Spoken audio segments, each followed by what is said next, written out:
Hello everyone, आप सभी का आपके अपने चैनल सारास ट्यूटोरियल पे बहुत बहुत स्वागत है।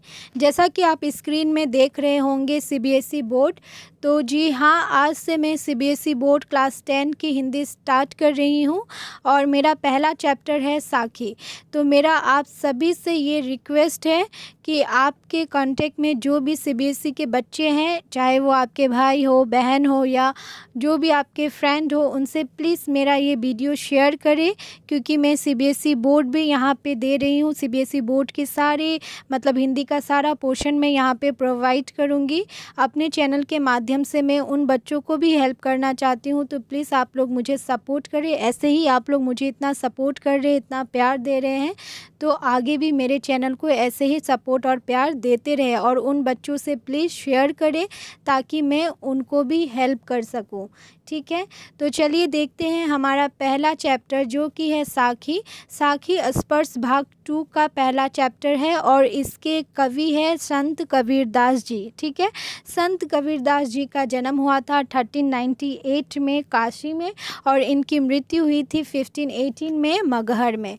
ठीक है, तो चलिए स्टार्ट करने से पहले मैं आपको साखी का मीनिंग समझाती हूँ। साखी का अर्थ होता है, मतलब ये जो साखी शब्द है इसे साक्षी शब्द से लिया गया है। ठीक है, मिलता जुलता शब्द है और इसका अर्थ क्या होता है? इसका अर्थ होता है प्रत्यक्ष ज्ञान।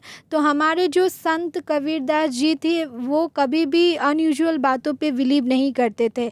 वो जीवन के अनुभवों को ही मतलब मानते थे। वो जो लाइफ में एक्सपीरियंस किए थे उनको ही उन्होंने अपने शिष्यों के साथ शेयर किया था। उन्होंने कभी भी झूठी बातों पे बिलीव नहीं किया। उन्होंने जो देखा, जो समझा अपने जीवन में, उसे ही उन्होंने अपने शिष्यों को बताया। तो साखी एक वन काइंड ऑफ प्रत्यक्ष ज्ञान है जो जिसके माध्यम से संत कबीरदास ने लोगों को मतलब ज्ञान का मार्ग दिखाया, अपने शिष्यों को ज्ञान का मार्ग दिखाया। ठीक है, तो चलिए देखते हैं। पहला है हमारा, ऐसी बानी बोलिए मन का आपा खोए, अपना तन शीतल करे औरन को सुख होए। ठीक है, यहाँ पे वर्ड मीनिंग देखते हैं। बानी मतलब बोली या बातें, आपा मतलब अहंकार, औरन मतलब दूसरों को।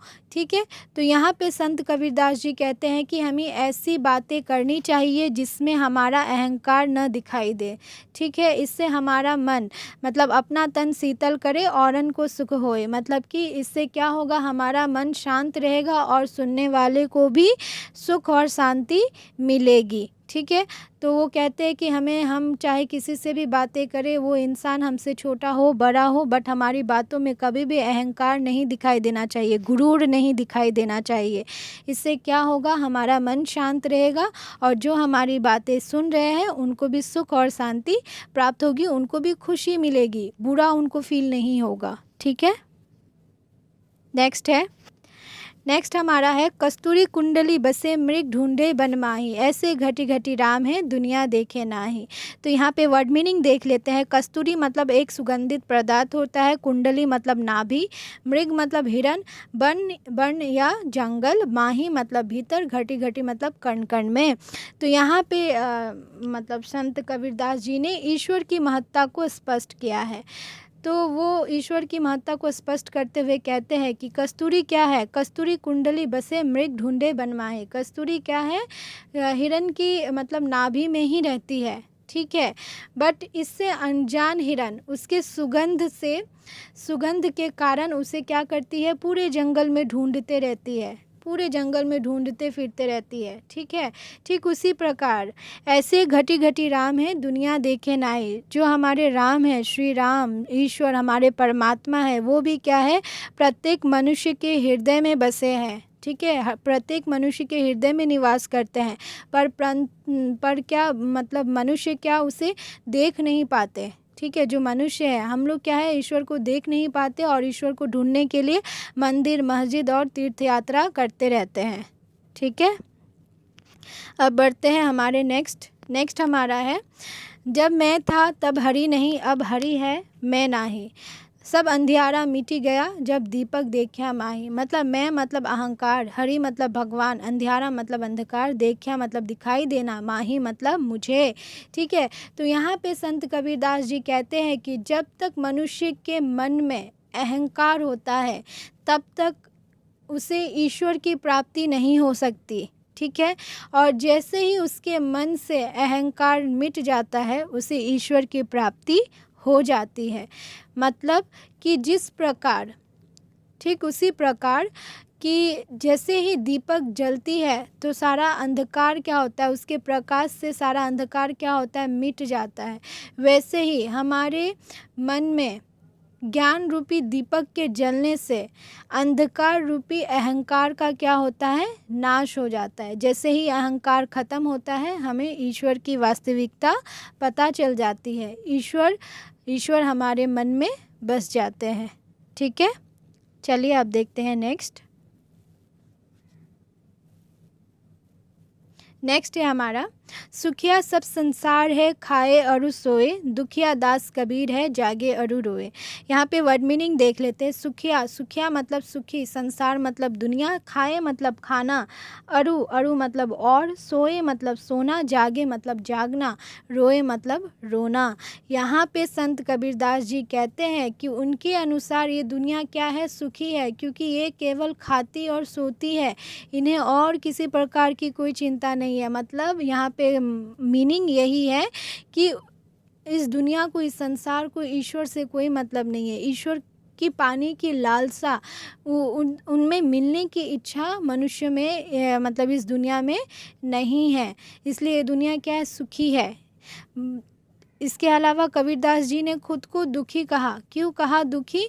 क्योंकि मतलब वो प्रभु के वियोग में जी रहे हैं, है ना, प्रभु के वियोग में जाग रहे हैं। उन्हें क्या है, अल्टीमेटली भगवान को पाना है, ईश्वर में मिलना है, इसीलिए वो दुखी है कि अब तक वो मिल नहीं पाए हैं। उन्हें मतलब कहीं भी चैन नहीं मिलता है। क्यों? क्योंकि वे प्रभु को पाने की आशा में हमेशा चिंता में रहते हैं। ठीक है, चलिए अब बढ़ते हैं नेक्स्ट हमारा है, बिरह भुवंगम तन बसे, मंत्र ना लागे कोई, राम वियोगी ना जीवे, जीवे तो बौरा होई। यहाँ पे वर्ड मीनिंग देख लेते हैं। बिरह मतलब होता है वियोग, भुवंगम मतलब होता है सांप, तन मतलब होता है शरीर, जीवे मतलब जीना, बौरा मतलब पागल। ठीक है, तो बिरह मतलब होता है वियोग भुवंगम तन बसे, मतलब कि जिस इंसान के अंदर, जिस मनुष्य के अंदर अपने प्रियजनों से बिछड़ने का मतलब सांप रहता है। ठीक है, सांप बसता है, मतलब कि ऐसा मनुष्य जिसके शरीर के अंदर अपने प्रिय से बिछड़ने का सांप बसता है। मतलब कि ऐसे मनुष्य, हर किसी को मतलब कि जो भी हम इंसान ही है ना, हमारे अंदर ये भय रहता है, ये भय रूपी सांप है कि एक ना एक दिन हम अपने जो हमारे जो प्रियजन है, जो हमारे लव वंस है, ठीक है, जिनको हम प्यार करते हैं, उनसे हम दूर हो जाएंगे। तो ये जो हमारे मन की जो भावना है, ये जो हमारे अंदर जो सांप है, ठीक है, ये जो भय रूपी सांप है, इसके वजह से क्या होता है, मतलब मतलब ऐसे मनुष्य को किसी प्रकार का कोई दवा या मंत्र कुछ असर नहीं करता। उन्हें कितना भी समझा दो, कोई भी दवा दे दो, ऐसे मनुष्य के ऊपर किसी भी चीज़ का कोई असर नहीं करता, क्योंकि वो भय रूपी सांप उसके मन में है, मन में बसा हुआ है।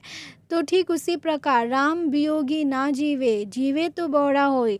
ठीक उसी प्रकार ईश्वर से मतलब ईश्वर के वियोग में मनुष्य जीवित नहीं रहता, और अगर जो जीवित रहता भी है, जो जीता भी है, तो उसकी हालत पागलों जैसी होती है। ठीक है, तो मतलब ईश्वर के वियोग में भी इंसान नहीं जी सकता। अगर जो जी रहा है तो उसका जो हालत है, उसकी जो कंडीशन है, वो कैसी होती है, पागलों जैसी होती है।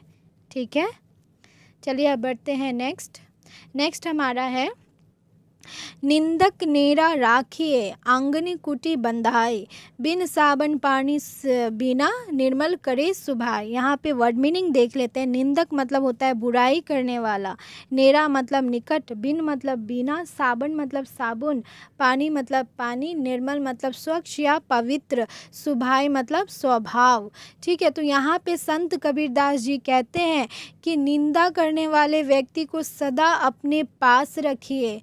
क्यों रखना चाहिए निंदा करने वाले को? आजकल तो हमें, हमारा कोई बुराई करता है तो वो इंसान तो हमें सबसे खराब लगता है ना, लगता है नॉर्मली मॉम पापा आपको कुछ बोल देंगे, फ्रेंड आपको कुछ बोल देंगे, तो वो चीज़ हमें बहुत खटक जाती है। तो यहाँ पे संत कबीरदास ने क्यों कहा है कि निंदा करने वाले को पास में रखिए? क्यों?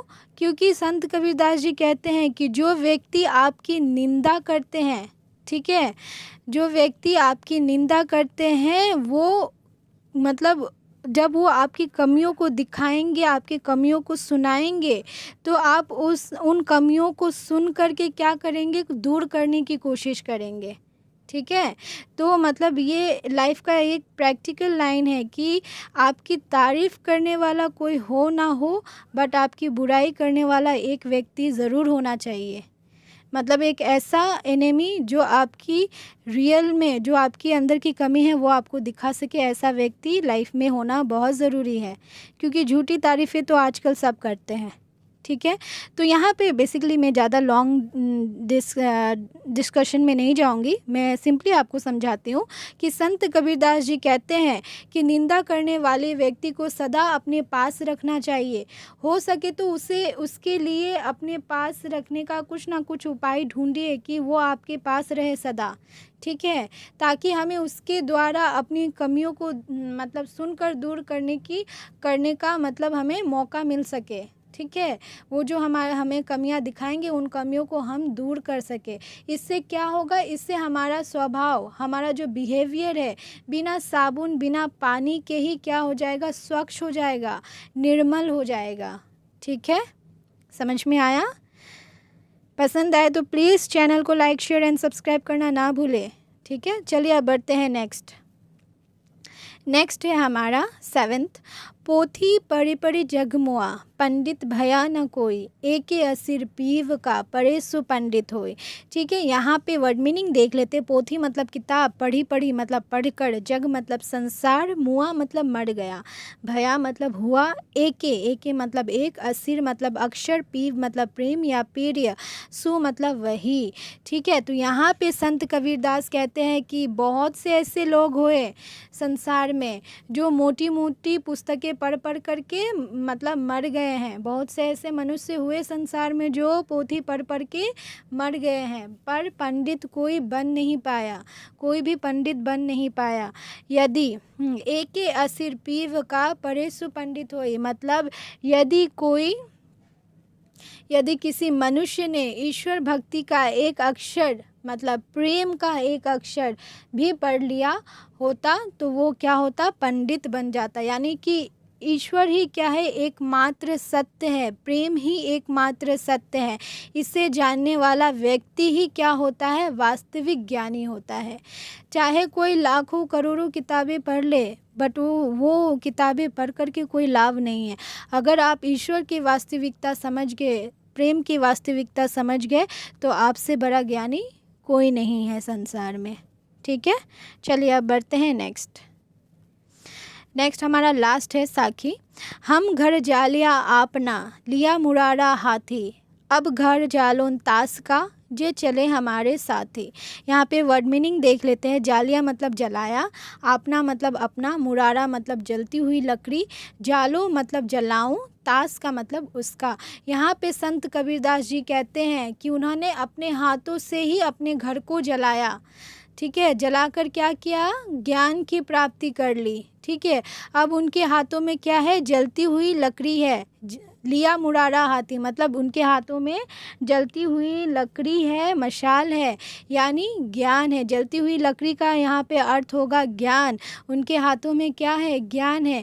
अब वो उनका घर जलाएंगे जो उनके साथ जाना चाहता है, यानी उसे भी मतलब क्या होगा, मतलब जो यहाँ पे मैं बेसिकली आपको समझाती हूँ। घर जलाने का अर्थ ये नहीं है कि कोई अपना जिस घर में वो रहते वो घर जला लिया। यहाँ पे कहने का मतलब यह है कि जो मोह रूपी, माया मोह रूपी जो घर था उसको उन्होंने जलाकर ज्ञान की प्राप्ति की। तो अब उनके हाथों में क्या है, ज्ञान रूपी मशाल है, जिससे वो उनका घर जलाएंगे जो उनके साथ जाना चाहता है, जो ज्ञान की प्राप्ति करना चाहता है। तो जो उनके साथ जाना चाहता है, उनके के साथ चलना चाहता है वो उनके मोह माया रूपी घर को क्या करेंगे, जला देंगे, ताकि उन्हें भी क्या हो, एक वास्तविक ज्ञान की प्राप्ति हो। क्योंकि वास्तविक ज्ञान की प्राप्ति हमें तभी होगी जब हम बंधनों से आज़ाद होंगे, जब हम सारे मोह माया त्याग देंगे, तभी हमें ज्ञान की वास्तविक प्राप्ति होगी। ठीक है, तो चलिए इसी के साथ हमारा साखी कंप्लीट होता है। सीबीएसई के बच्चों से मेरा ये रिक्वेस्ट रहेगा कि आप मेरे चैनल को लाइक, शेयर एंड सब्सक्राइब करें और अपने फ्रेंड्स से शेयर करें। जो भी आपके कॉन्टेक्ट्स में है या जो भी है आप शेयर कर सकते हैं। पसंद आए तो प्लीज़ कमेंट सेक्शन पे कमेंट कीजिएगा कैसा लगा, और मैं जल्द ही न्यू चैप्टर के साथ आऊँगी। और आप लोगों को अगर क्वेश्चन आंसर्स भी चाहिए तो प्लीज़ कमेंट सेक्शन में कमेंट कीजिएगा, ताकि मैं आप लोगों के लिए क्वेश्चन आंसर्स भी लेकर के आ सकूँ। ठीक है, तब तक के लिए bye, take care, thank you.